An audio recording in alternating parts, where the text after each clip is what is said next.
Selamat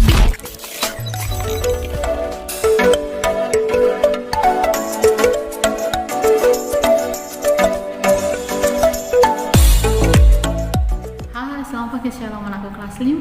Bagaimana kabarnya? Tentunya anak-anak tetap semangat. Nah, untuk pembelajaran pada pagi hari ini, anak-anakku kelas 5 masih melanjutkan di materi 1, yaitu mengapa manusia berdosa. Nah, kalau kemarin Budian sudah menjelaskan tentang kisah manusia jatuh dalam dosa, ya kan? Nanti Budian akan kirimkan videonya ketika Adam dan Hawa jatuh dalam dosa. Silakan anak-anak melihat dan memperhatikan dengan baik ya. Ya, kita mau melanjutkan untuk pelajaran kita ya hari ini. Nah, mengapa manusia bisa jatuh dalam dosa? Mengapa Adam dan Hawa bisa jatuh dalam dosa? Nah, itu ada 3 alasan penyebab manusia bisa jatuh dalam dosa. Yang pertama adalah apa? Manusia tidak taat terhadap Allah. Yang kedua, manusia menuruti bujukan iblis. Yang ketiga, manusia menuruti keinginannya sendiri. Apa arti dosa, anak-anak? Siapa yang tahu? Ya, arti dosa adalah suatu tindakan yang melawan atau memberontak terhadap Allah. Dosa sendiri dibagi menjadi 2. Yang pertama adalah dosa warisan atau dosa keturunan, yaitu dosa yang diturunkan oleh nenek moyang. Yang kedua adalah dosa pribadi, yaitu dosa yang dilakukan oleh diri sendiri. Nah, upah dosa ya, menurut dalam kitab Roma pasal 23 ayat yang ke-6 adalah upah dosa adalah maut atau mati. Nah, maut atau mati ya, mati sendiri itu dibagi menjadi 3. Yang pertama adalah mati jasmani, yaitu terpisahnya roh dari tubuh. Jadi kalau kita nanti meninggal dunia ya, roh kita itu akan terpisah dari tubuh kita. Jadi roh kita itu akan kembali kepada Tuhan di surga, dan roh kita itu akan dikubur, ditanam gitu ya. Nah, kemudian mati yang kedua adalah mati secara rohani, yaitu terputusnya hubungan dengan Tuhan. Mati rohani di sini manusianya masih hidup ya, masih bisa hihi kesana kemari, tetapi hanya rohnya saja yang mati. Mengapa rohnya bisa mati? Karena tidak ada komunikasi dengan Tuhan. Jadi terputus hubungannya dengan Tuhan, itu terputus. Kok bisa? Iya, karena apa? Sudah lagi nggak mau berdoa, sudah lagi nggak mau beribadah, nggak mau lagi membaca firman Tuhan, nggak mau lagi memuji nama Tuhan. Jadi nggak ada komunikasi dengan Tuhan, terputus, sehingga lama-lama apa? Rohnya ini menjadi mati. Ya. Nah, kemudian yang ketiga adalah mati kekal. Nah, mati kekal yaitu terputusnya hubungan dengan Tuhan untuk selama-lamanya. Jadi begini, mati kekal itu ketika manusia tersebut mengalami yang namanya mati secara rohani, sampai akhir hidupnya manusia tersebut tidak ada pertobatan. Jadi selama hidupnya ini nggak bertobat ya, sampai dia meninggal, maka ya sudah, dia akan mengalami mati kekal, terputusnya hubungan dengan Tuhan untuk selama-lamanya. Karena nggak ada pertobatan ketika dia masih hidup. Itu anak-anak ya. Oke. Nah, akibat dosa, apa yang terjadi? Nah, akibat dosa yang pertama apa? Hubungan manusia dengan Tuhan menjadi rusak. Yang kedua, adanya konflik dengan sesama, karena manusia cenderung senang melakukan kejahatan. Yang ketiga, hidup manusia menjadi menderita. Yang keempat, manusia mengalami kematian. Nah, karena apa? Akibat dosa. Oke. Yuk Budian lanjutkan ya. Iya. Hubungan manusia dengan Tuhan di Taman Eden itu sangat indah dan harmonis. Ketika manusia belum jatuh dalam dosa ya. Manusia dengan penuh rasa hormat mendengarkan dan mentaati perintah Tuhan. Tuhan berjanji apabila mereka taat dan setia kepada Tuhan, mereka akan dianugerahi kesejahteraan kekal. Iblis tidak suka akan hal yang baik. Ia ingin merubah hubungan manusia dengan Tuhan. Iblis memakai binatang yang paling cerdik, yaitu ular, untuk menggoda Hawa. Iblis memutarbalikkan firman Tuhan sehingga membuat Hawa terperangkap jebakannya dan jatuh di dalam dosa karena melanggar perintah Tuhan. Nah, sejak peristiwa tersebut manusia jatuh di dalam dosa. Proses kejatuhan manusia adalah yang pertama, pencobaan manusia. Iblis menggoda Hawa mula-mula melalui telinganya, yaitu apa?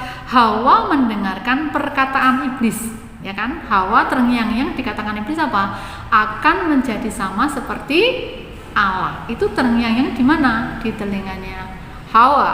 Nah, melalui mata Hawa melihat bahwa buah pengetahuan yang baik dan yang jahat itu baik untuk dimakan dan kelihatannya sedap dimakan.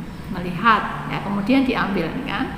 Melalui hati Hawa tertarik karena buah pengetahuan yang baik dan yang jahat tersebut memberikan apa? Pengertian. Karena iblis berkata akan tahu tentang hal yang baik dan hal yang buruk. Maka Hawa tertarik.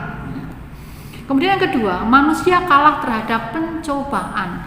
Akhirnya Hawa memetik buah pengetahuan yang baik dan yang jahat tersebut lalu dimakan, dan Hawa juga memberikannya kepada Adam suaminya lalu juga memakannya, kan?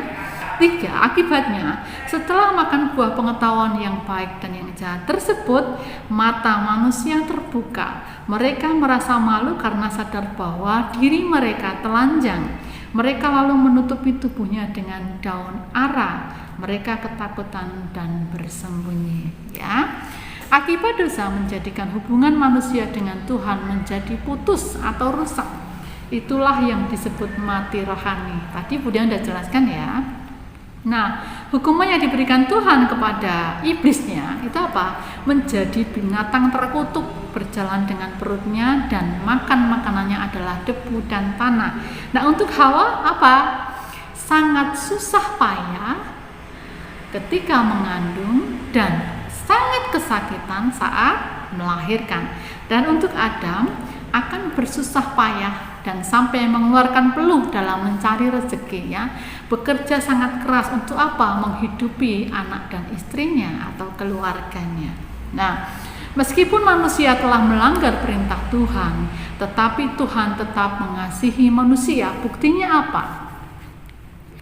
Tuhan memberikan atau membuatkan pakaian dari apa? Dari kulit binatang untuk Adam dan Hawa. Supaya apa? Tidak kedinginan pada malam hari dan tidak kepanasan pada siang hari. Jadi Tuhan Allah menutupi ketelanjangan Adam dan Hawa. Ya kan? Nah, jadi sebelum diusir dari Taman Eden, Tuhan Allah membuatkan pakaian untuk Adam dan Hawa. Nah, kemudian Tuhan Allah berjanji akan memberikan seorang juru selamat yang akan membebaskan dari hukuman dosa. Nah, ini disebut dengan janji induk.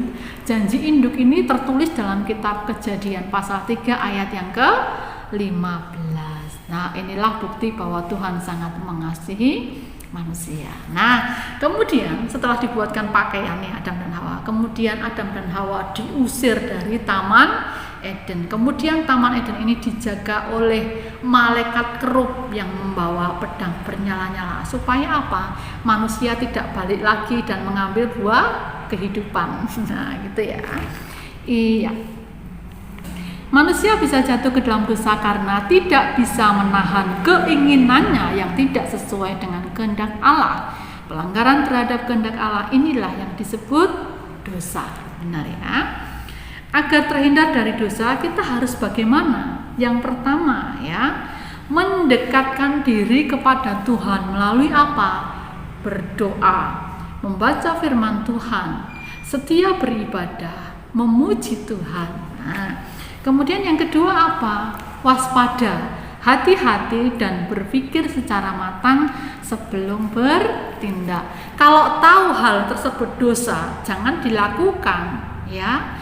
Kalau anak-anak sudah tahu itu dosa dan tetap melakukan, bagaimana itu ya?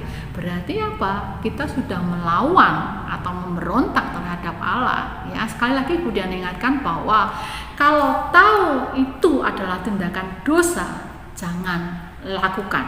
Oke ya. Nah, marilah kita menghindari perbuatan dosa dengan melakukan hal-hal yang sederhana, ya. Jadi kita mau berkata jujur, ya. Kalau tahu itu bohong, jangan lakukan kebohongan tersebut, ya. Harus berkata jujur.